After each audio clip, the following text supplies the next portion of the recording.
Hi friends, എല്ലാവർക്കും check P S സിയുടെ പുതിയൊരു വീഡിയോയിലേക്ക് സ്വാഗതം. ഹെൽത്ത് സർവീസ് ഡിപ്പാർട്ട്മെന്റിലേക്ക് ട്രീറ്റ്മെന്റ് ഓർഗനൈസർ ഗ്രേഡ് 2 പോസ്റ്റിലേക്കുള്ള പരീക്ഷാ തീയതി PSC പുറത്തുവിട്ടിട്ടുണ്ട്. പരീക്ഷ നടക്കുന്നത് 2025 ഒക്ടോബർ 11 പരീക്ഷ നടക്കുന്നത്. അപ്പോൾ കാറ്റഗറി നമ്പർ നമുക്കറിയാം 44/2024 ഈ ഒരു പരീക്ഷ വളരെ എഫക്റ്റീവ് ആയിട്ട് ക്രാക്ക് ചെയ്യാൻ നമുക്ക് ഏറ്റവും ഐഡിയൽ ആയിട്ടുള്ള ഒരു സ്റ്റഡി പ്ലാൻ ആണ് ഇന്ന് ഈ ഒരു വീഡിയോയിലൂടെ നമ്മൾ ഡിസ്കസ് ചെയ്യാനായിട്ട് പോകുന്നത്. ഒരു 70 ഡേയ്സ് സ്റ്റഡി പ്ലാൻ ആണ് ഡിസ്കസ് ചെയ്യാനായിട്ട് പോകുന്നത്. സോ നമുക്ക് ഈ ഒരു പരീക്ഷയുടെ മറ്റു ഡീറ്റെയിൽസ് നോക്കുകയാണെങ്കിൽ അഡ്മിഷൻ ടിക്കറ്റ് നിങ്ങൾക്ക് ഓൺലൈൻ അവൈലബിൾ ആയിട്ട് തുടങ്ങുക 27/9/2025 number of applicants district vice നോക്കുകയാണെങ്കിൽ കൊല്ലത്ത് 32,835 ആപ്ലിക്കൻസ്, പത്തനംതിട്ട 8,976 പേര്, കോട്ടയത്ത് 19,080 പേര്, മലപ്പുറം 16,732, കോഴിക്കോട് 18,201, കാസർഗോഡ് 6,947 എന്നിങ്ങനെയാണ് നമ്പർ ഓഫ് ആപ്ലിക്കൻസ് വന്നിട്ടുള്ളത്. സോ നമുക്ക് നേരെ നമ്മുടെ സ്റ്റഡി പ്ലാനിലോട്ട് കടക്കാം. എന്താണ് നമ്മുടെ സ്റ്റഡി പ്ലാൻ എന്ന് നമുക്ക് നോക്കാം.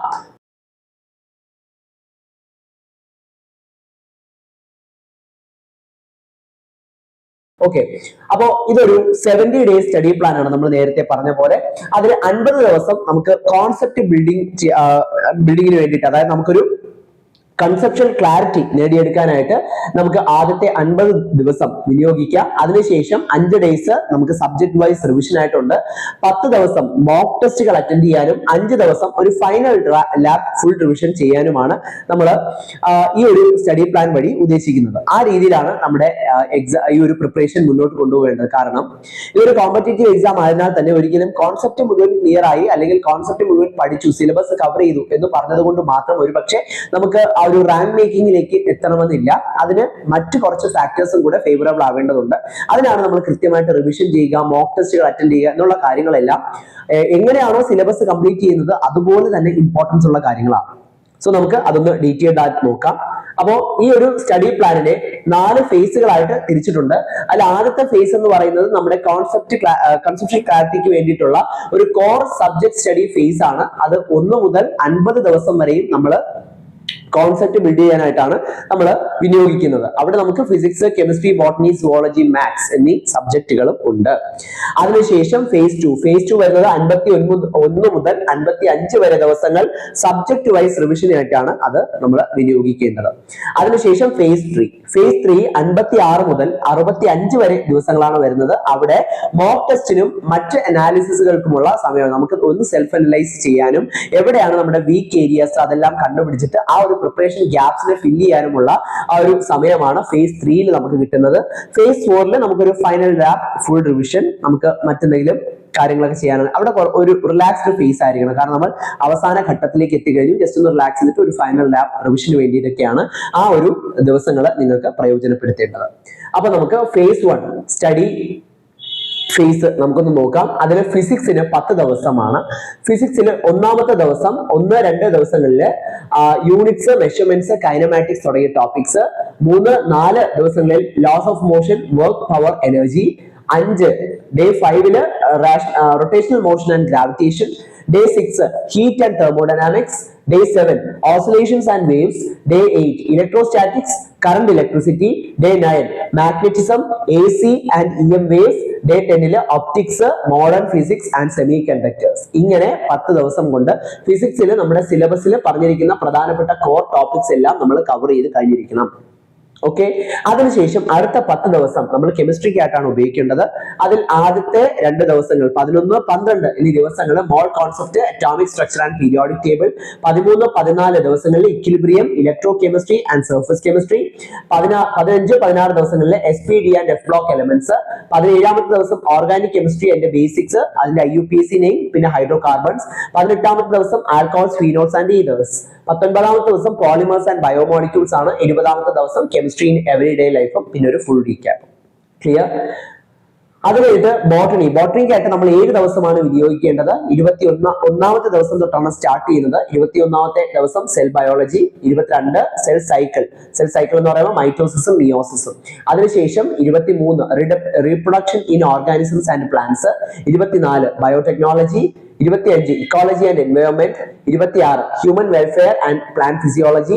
27 practice questions and quick revision. ഇങ്ങനെയാണ് ബോട്ടണിക്ക് വേണ്ടിയിട്ടുള്ള ഒരു പ്രിപ്പറേഷൻ ടൈം നമ്മൾ സ്പ്ലിറ്റ് ചെയ്യേണ്ടത്. അതിനുശേഷം സുവോളജിയാണ്. Zoology day 7. ഡേ 7-ല് 28th ഡേ ഹ്യൂമൻ ഫിസിയോളജി. ഇപ്പൊ ഹ്യൂമൻ ഫിസിയോളജിയിൽ നമുക്ക് ഡൈജഷനും സർക്കുലേഷനും. 29 ബ്രീത്തിങ്, എക്സ്ക്രീഷൻ ആൻഡ് മൂവ്മെന്റ് ആണ്. 30ാമത്തെ ദിവസം nervous system and endocrine system ആണ്. 31ാമത്തെ ദിവസം റീപ്രൊഡക്ഷൻ, റിപ്രൊഡക്റ്റീവ് ഹെൽത്ത്. 32ാമത്തെ ദിവസം ജെനറ്റിക്സ് ആൻഡ് ഹെറിഡിറ്റി. 33ാമത്തെ ദിവസം DNA, RNA and protein synthesis. 34ാമത്തെ ദിവസം animal kingdom and practice. Animal കിങ്ഡവും ബാക്കി ഈ ക്വസ്റ്റ്യൻ പ്രാക്ടീസും കാര്യങ്ങളും ഒക്കെ ആയിട്ട് ആ 34ാമത്തെ ദിവസം നമ്മൾ ബയോളജി പഠിച്ചു കഴിയണം.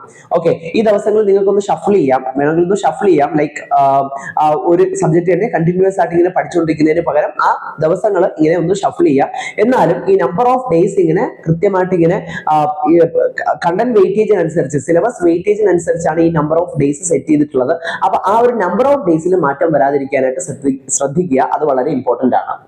അതിനുശേഷം മാത്തമാറ്റിക്സിന് 10 ദിവസം, അതിൽ 35ാമത്തെ ദിവസം sets, relations and functions. 36 progressions, factorials. 37 trigonometry. 38 coordinate geometry, straight line, circle. 38 conics ആണ്. 39 കോണിക്സ് ആണ്. 40ാമത്തെ ദിവസം ഡെറിവേറ്റീവ്സ് ആൻഡ് ലിമിറ്റ്സ് ആണ്. 41ാമത്തെ ദിവസം വെക്ടേഴ്സ് ആൻഡ് 3D ജിയോമെട്രി. 42ാമത്തെ ദിവസം സ്റ്റാറ്റിസ്റ്റിക്സ് ആൻഡ് പ്രോബബിലിറ്റി. 43, 44 ദിവസങ്ങളിൽ പ്രാക്ടീസ് ക്വസ്റ്റ്യൻസും. 45ാമത്തെ ദിവസം ഒരു ക്വിക്ക് റീക്യാപ്പിനുമുള്ള ഒരു സമയമാണ്. കാരണം മാത്സ് നമ്മൾ പ്രാക്ടീസ് ചെയ്യുക എന്നുള്ളത് വളരെ ഇമ്പോർട്ടന്റ് ആണ്. മാത്സ്, ഫിസിക്സ്, കെമിസ്ട്രി എന്നിവ പ്രത്യേകിച്ച് ന്യൂമറിക്കൽസും കൂടെ വരുന്ന സബ്ജക്റ്റുകളാണ്. അപ്പോൾ ഈ സബ്ജക്റ്റിന്റെ ന്യൂമറിക്കൽസ് പ്രാക്ടീസ് ചെയ്യുക എന്നുള്ളത് വളരെ ഇമ്പോർട്ടന്റ് ആയിട്ടുള്ള ഒരു പാർട്ടാണ്. അത് മറക്കരുത്.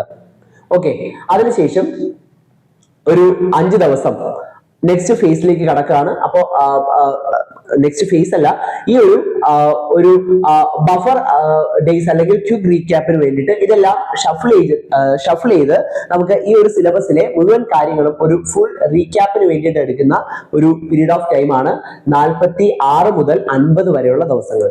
അപ്പൊ ടോപ്പിക്സ് മുഴുവനായിട്ടൊന്ന് ഷഫിൾ ചെയ്തിട്ട് നമുക്ക് എന്ത് ചെയ്യാൻ പറ്റും, ഇവിടെ നമുക്ക് ആ ഒരു കണ്ടന്റ്സ് കംപ്ലീറ്റ് ആക്കാനായിട്ട് പറ്റും. അതിനുശേഷം രണ്ടാമത്തെ ഫേസ് ആയിട്ടുള്ള സബ്ജക്ട് വൈസ് റിവിഷൻ ഫേസ് ആണ് കിടക്കുന്നത്. അപ്പൊ റിവിഷൻ ഫേസിന്റെ ആ ഒരു കാര്യം ഇവിടെ കൊടുത്തിട്ടുണ്ട്. 51-ല് ഫിസിക്സിന്റെ ക്വിക്ക് റിവിഷനും പ്രീവിയസ് ഇയർ ക്വസ്റ്റ്യൻസും പ്രാക്ടീസ് ചെയ്യുക. 52 കെമിസ്ട്രിയിലെ ക്വിക്ക് റിവിഷനും അതുപോലെ PYQസും ആണ്. അതുപോലെ റെസ്പെക്റ്റീവ്ലി 53, 54 ആൻഡ് 55 ഡേയ്സിൽ respectively botany, zoology and maths ഇതിന്റെ നോട്ട് സമ്മറിയും പ്രീവിയസ് ഇയർ ക്വസ്റ്റ്യൻ പ്രാക്ടീസും എല്ലാമായിട്ട് ഈ ഒരു 5 ദിവസങ്ങൾ 51 മുതൽ 55 വരെയുള്ള ദിവസങ്ങൾ നമ്മളൊരു എഫക്റ്റീവ് റിവിഷന് വേണ്ടിയിട്ട് ടൈം യൂട്ടിലൈസ് ചെയ്യണം. അതിനുശേഷം ഫേസ് 3 വരുന്നത് മോക്ക് ടെസ്റ്റ് ഫേസ് ആണ്. അപ്പോൾ ഫേസ് 3-ല് നമുക്ക് പ്രധാനമായിട്ട് 56ാമത്തെ ദിവസം തൊട്ടാണ് തുടങ്ങുന്നത്. അപ്പൊ നമുക്ക് ഒരു ദിവസം നമുക്ക് ആകെ അവൈലബിൾ ആയിട്ടുള്ളത് 10 മോക്ക് ടെസ്റ്റുകളാണ്. അപ്പൊ ഒരു ദിവസം ഒരു മോക്ക് ടെസ്റ്റ് പ്ലസ് അതിന്റെ അനാലിസിസ് എന്നുള്ള രീതിക്ക് വേണം പോവാൻ. അപ്പൊ ഒരു 56, 57, 58 തുടങ്ങിയ ദിവസങ്ങളിലെല്ലാം നമ്മൾ ചെയ്യേണ്ടത് ഒരു മോക്ക് ടെസ്റ്റ് പ്ലസ് ഒരു റിവ്യൂ, അല്ലെങ്കിൽ അതിന്റെ വീക്ക് ഏരിയാസ്, ഫോക്കസ് ഏരിയാസ്, അതുപോലെ ഇമ്പോർട്ടന്റ് ആയിട്ടുള്ള ഏരിയാസ്, വീക്ക് ഏരിയാസ്, അങ്ങനെയുള്ള ഏരിയാസ് കവർ ചെയ്യുക തുടങ്ങിയ കാര്യങ്ങളാണ് നമ്മൾ ചെയ്യുന്നത്. അപ്പൊ ഓരോ മോക്ക് ടെസ്റ്റ് കഴിയുന്നതോറും നമ്മൾ നമ്മളെ തന്നെ ഒന്ന് സെൽഫ് അനലൈസ് ചെയ്യുക. അതായത് നമ്മുടെ ടോപ്പിക്സ് എല്ലാം നമ്മളിപ്പോൾ പഠിച്ചു കഴിഞ്ഞു. ഇനി ടോപ്പിക്സിന് ശേഷം നമുക്ക് ഏതൊക്കെ സബ്ജക്റ്റ് ആണ് വീക്ക് ആയിട്ട്, അല്ലെങ്കിൽ ഏതൊക്കെ ഏരിയാസ് ആണ് വീക്ക് ആയിട്ടുള്ളത് എന്ന് മനസ്സിലാക്കാനായിട്ട് ഏറ്റവും കൂടുതൽ സഹായിക്കുന്നത് നിങ്ങളുടെ ഈ മോക്ക് ടെസ്റ്റുകളാണ്. അപ്പൊ ഓരോ മോക്ക് ടെസ്റ്റ് കഴിയുന്നതോറും നിങ്ങൾ ആ ഒരു ഏരിയ, നിങ്ങളുടെ വീക്ക് ഏരിയാസിൽ നിങ്ങൾക്ക് ഇത് ചെയ്യാൻ പറ്റുന്നുണ്ടോ, ഇംപ്രൂവ് ചെയ്യാൻ പറ്റുന്നുണ്ടോ, നിങ്ങളുടെ ടൈം മാനേജ്മെന്റ് ഒക്കെ കറക്റ്റ് ആയിട്ട് വരുന്നുണ്ടോ തുടങ്ങിയ കാര്യങ്ങളെല്ലാം നിങ്ങൾ മസ്റ്റ് ആയിട്ട് ഇവിടെ നോക്കേണ്ട കാര്യമാണ്. അതിനുശേഷം ഫേസ് 4-ല് ഒരു final lab full revision phase ആണ്. 66 മുതൽ 70 വരെയുള്ള ദിവസങ്ങളിൽ.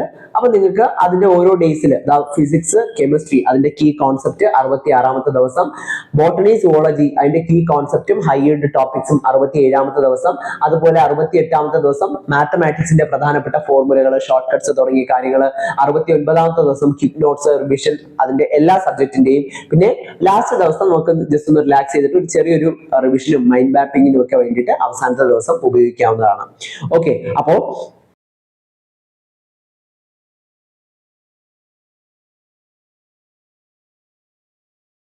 ഇത്തരത്തിൽ നമ്മുടെ പ്രിപ്പറേഷൻ മുന്നോട്ട് കൊണ്ടുപോവുകയാണെങ്കിൽ വളരെ എഫക്റ്റീവ് ആയിട്ട് നമുക്ക് ഈ ഒരു ചുരുങ്ങിയ സമയത്തിനുള്ളിൽ തന്നെ നമുക്ക് എന്ത് ചെയ്യാനായിട്ട് സാധിക്കും, നമുക്ക് ഈ ഒരു കോൺസെപ്റ്റുകൾ പൂർണ്ണമായിട്ടും കവർ ചെയ്യാനായിട്ട് സാധിക്കും എന്നുള്ളതാണ്. ഓക്കെ, അപ്പൊ ഇതൊരു ജസ്റ്റ് ഒരു ഐഡിയ അല്ലെങ്കിൽ ഒരു മാപ്പ് മാത്രമാണ് ഈ ഒരു സ്റ്റഡി ഫേസ് എന്ന് പറയുന്നത്. നമ്മൾ ഒരു എക്സാമിന് തയ്യാറെടുക്കുന്ന സമയത്ത് കൃത്യമായിട്ട് നമ്മുടെ കോൺസെപ്റ്റ് മനസ്സിലാക്കിയിരിക്കണം, പ്രീവിയസ് ഇയർ ക്വസ്റ്റ്യൻസ് പ്രാക്ടീസ് ചെയ്തിരിക്കണം, മോക്ക് ടെസ്റ്റുകൾ, ഫീഡ്ബാക്കോട് കൂടിയ മോക്ക് ടെസ്റ്റുകൾ നിർബന്ധമായിട്ടും അറ്റൻഡ് ചെയ്തിരിക്കണം. അതോടൊപ്പം കൃത്യമായിട്ടുള്ള റിവിഷനും വേണം. കൃത്യമായിട്ടുള്ള ഒരു സ്മാർട്ട് റിവിഷൻ ടെക്നിക്കും നമ്മൾ അവിടെ ഇത് ചെയ്യേണ്ടതായിട്ടുണ്ട്, പ്രാവർത്തികമാക്കേണ്ടതായിട്ടുണ്ട്. ഓക്കെ, അപ്പോൾ ഇത്രയും ചെയ്യാനായിട്ട് ടൈം കിട്ടുന്ന രീതിയിലാണ് ഈ ഒരു 70 ഡേയ്സ് സ്റ്റഡി പ്ലാൻ നമ്മൾ ഇവിടെ ചെയ്തിട്ടുള്ളത്. ഇനി ഈ ഒരു ട്രീറ്റ്മെന്റ് ഓർഗനൈസർ ഗ്രേഡ് 2 പരീക്ഷയ്ക്ക് തയ്യാറെടുക്കുന്ന ഉദ്യോഗാർത്ഥികൾക്ക് വളരെ അനായാസം ഈ ഒരു പരീക്ഷ ക്രാക്ക് ചെയ്യാനായിട്ട് ടെക് PSC ഒരു ഓൺലൈൻ ക്രാഷ് കോഴ്സ് ബാച്ച് ആരംഭിച്ചിരിക്കുകയാണ്. കേരളത്തിലെ ഏറ്റവും മികച്ച അധ്യാപകരുടെയും മെന്ററിന്റെയും നേതൃത്വത്തിൽ ഫുൾ സിലബസ് ബേസ്ഡ് ആയിട്ടുള്ള ക്ലാസ്സസ് നിങ്ങൾക്ക് ഈ ഒരു കോഴ്സിലൂടെ ലഭിക്കുന്നതാണ്. അതോടൊപ്പം ഫുൾ സിലബസ് ബേസ്ഡ് ആയിട്ടുള്ള സ്മാർട്ട് നോട്ട്സും ഡൗൺലോഡബിൾ ആയിട്ടുള്ള PDF ഫോർമാറ്റിലുള്ള സ്റ്റഡി മെറ്റീരിയൽസും നിങ്ങൾക്ക് ലഭിക്കും. കൃത്യമായിട്ടുള്ള സ്മാർട്ട് സ്റ്റഡി പ്ലാൻ, അതോടൊപ്പം പീരിയോഡിക് ആയിട്ടുള്ള ടോപ്പിക് വൈസ് എക്സാമുകൾ, ഇത് നിങ്ങളുടെ ഇംപ്രൂവ്മെന്റ് ട്രാക്ക് ചെയ്യാനായിട്ട് നിങ്ങളെ ഹെൽപ്പ് ചെയ്യും.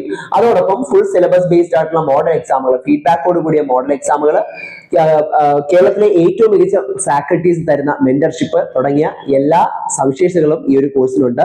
മോക്ക് ടെസ്റ്റുകൾ എഴുതാനുള്ള അവസരങ്ങൾ തീർച്ചയായിട്ടും നിങ്ങൾക്ക് ഉണ്ടായിരിക്കും എന്നുള്ളതാണ്. അപ്പോൾ ഇത്രയും സവിശേഷതകളോടുകൂടിയ ഈ ഒരു കോഴ്സിലേക്ക് ഇന്ന് തന്നെ നിങ്ങൾക്ക് ജോയിൻ ചെയ്യാവുന്നതാണ്. അതിനായിട്ട് സ്ക്രീനിന്റെ ചുവടെ കാണുന്ന നമ്പറിൽ നിങ്ങൾക്ക് ഞങ്ങളെ കോൺടാക്ട് ചെയ്യാവുന്നതാണ്. ഈ ഒരു പരീക്ഷയ്ക്ക് തയ്യാറെടുക്കുന്ന എല്ലാ ഉദ്യോഗാർത്ഥികൾക്കും ടെക് PSCയുടെ വിജയാശംസകളും അറിയിക്കുകയാണ്. Thank you.